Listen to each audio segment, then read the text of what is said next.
The next point we have in our What Not to Do film series is relying on jokes to get you through your 5 minutes. A lot of people, they kind of don't prepare, or they do prepare and they're just really nervous, and what they do is they go up and then they kind of let people think, oh wow, this person is so fun and so interesting and a comedian, which they could very well be, and they usually are actually, and say, oh, I don't have to give my speech, I can just sort of keep making jokes and the 5 minutes will fly by, or everyone's gonna like me, or I'm gonna get an A. That's not the case. It's more important to give an effective speech and deliver it well and not dance around and keep doing the octopus arm thing. Okay, messing with your hair or earrings or whatever. Sometimes if you wear like dangling earrings, ladies or even gentlemen, I guess, you could just keep messing with it. The speech is about cocaine and blah blah blah, and they keep pulling their earring or maybe twirling their hair or something like that. Again, when you're on a web camera, it's not as easy because you're sitting in an awkward position, or at least I am. But when you're standing especially, it's so easy, and you could keep slapping the lectern or the podium. So just look what your hands are doing. Don't put your hand in your pocket either and keep rattling change. Some people do that. Again, it could be nervousness, it could be undiagnosed ADD, etc. So whatever it is, just watch out. And by the way, I keep gesturing. I think most of you know by now I'm Egyptian.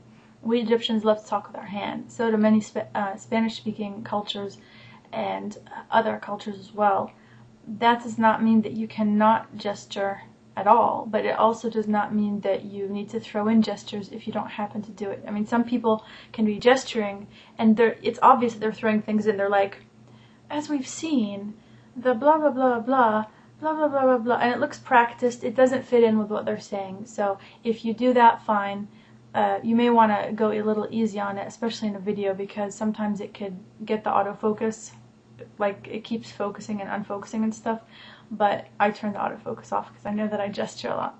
Again, you don't have to have it, but if you have it, it's fine. But again, make sure you see what it looks like and it doesn't look like something contrived. That's really the worst thing. Then we have chewing gum. Believe it or not, 2 people in all 4 of my sections, actually it was 3 people, wasn't it, had gum in their mouths, and I could hear it. And I was just, it was like lurking in the back, like right here, and they just sort of trapped it between their molars, and they're just like, yeah, so then after, and I was just like, no. So the audience can hear it if you're giving a speech, and the camera can hear it, and I have a bionic, this ear is a bionic ear, so I can definitely hear what's going on. And it's just not only unprofessional, it's kind of gross really, because if you think about it, it's squishing around with saliva. Okay, we'll move on.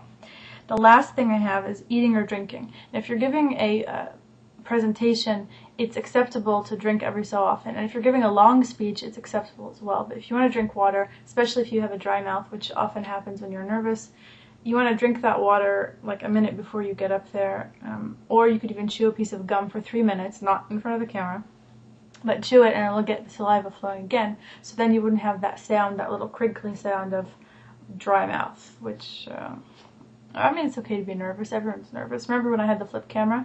I wasn't nervous, but I couldn't shut off the verbal diarrhea. But then again, I'm like that in real life, if you'll ask your classmates that have met me. 2 or 3 other things that specific ones of you had issues with. I may have said it in your comments section, but I may not have, even if I should have, because I had enough feedback for you already, and it cut me off. Okay, the first one is own your information. Now, what do I mean by own? I mean, don't say, I believe there was a study done in blah blah blah, in whatever blah blah blah, in this year.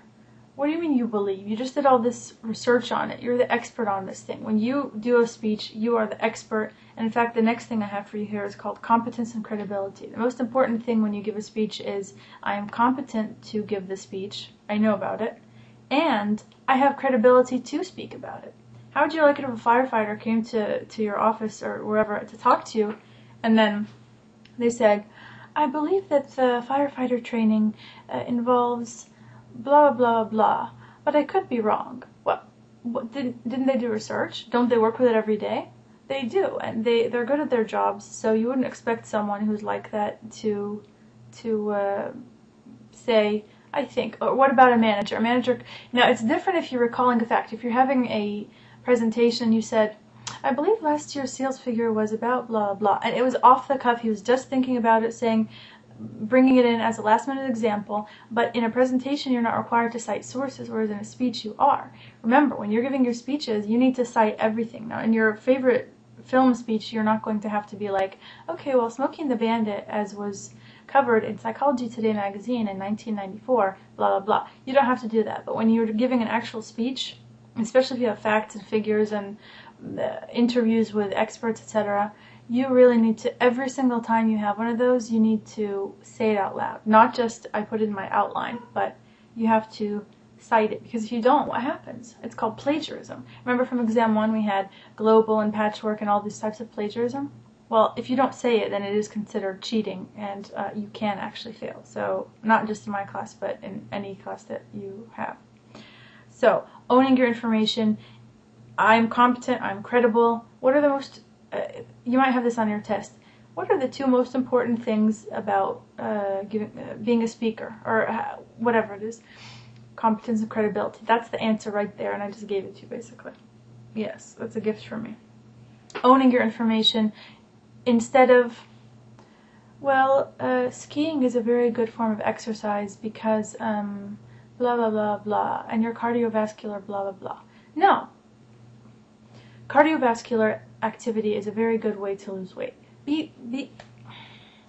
Own your information. I read this, I'm an expert, I know about it, I'm going to tell you about it. And that's what your job is, you're telling us about it. The last thing is, because the video is already 7 minutes almost, examples are excellent. It's always good to have an example. You can have some type of little story, or you can have a fun fact. One of my favorite things to use in speech classes is the example is of putting stories into speeches. And my example for that is that I think it was Northwest Airlines. See, I just said I think it was, and didn't it sound kind of, doesn't she know what she's talking about? Northwest Airlines in 1994, what they did was they took 1 olive out of every Caesar salad that they served in their first class, just first class section. What happened was they saved $45,000 over the course of that 1 year just by taking out 1 olive. So that demonstrates for you the principle of whatever. So there, in a nice little nutshell, we have a story. It engages the person. People usually listen even if they don't want to listen, because they want to find out how the story ends, whether it's 1 sentence or the whole speech long. So the point of all this is the examples are great, but there is a flip side to that, which is that unfortunately what can happen is people can do overkill. Then they could have a story for every single thing under the sun. The speech goes from 4 minutes or 5 minutes to 20 or 25 minutes. And that is also not something that you want, especially not in this class. Anyway, those are all of the things that I have for you right now. They're the most important things that I have noticed in the Grammy speeches and in the previous speech that you did, the special occasion speech.